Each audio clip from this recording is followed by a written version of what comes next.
শালা বলে গালি দিয়েছে জায়েদ খান। ইমামরা তো শালা খারাপ, ছেলে বলৎকার করে, তো বাজে লোকে, তাদের কাছে আরবি শেখে যারা। এই সমাজে এগুলো ঘৃণিত অভাব আছে। টুপি একটা দিয়ে ইমাম হয়ে 5 ওয়াক্ত মসজিদে নামাজ পড়াও। এদের কাছে যারা কোরআন শেখে এরা নাকি বাজে লোক, এরা নাকি ছেলেদেরকে বলৎকার করে, এরা নাকি সমাজের ঘৃণিত লোক। নাউজুবিল্লাহ পড়েন। ইমামদেরকে গালি দেওয়ার মাধ্যমে সে স্বয়ং আল্লাহ রসুলকেও গালি দিয়েছে, ঠিক কিনা?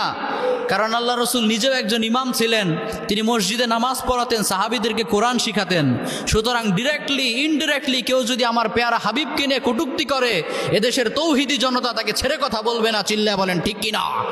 আর দুই একজন হাতে গোনা ইমামের অন্যায়ের কারণে তুমি ঢালাওভাবে লক্ষ লক্ষ ইমামের মানহানি করতে পারো না।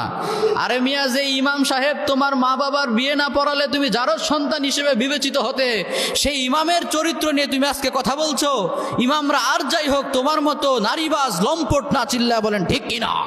তোমার চরিত্র সম্পর্কে দেশের প্রত্যেকটা মানুষ ভালো করে জানে।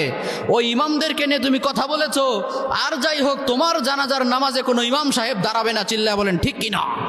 ইমাম তো অনেক দূরের কথা, যার অন্তরে সামান্য পরিমাণ ইসলামের প্রতি ভালোবাসা আছে, তোমার মতো মুনাফিকের জানাজায় সে দাঁড়াবে না। চিল্লা বলেন ঠিক কিনা?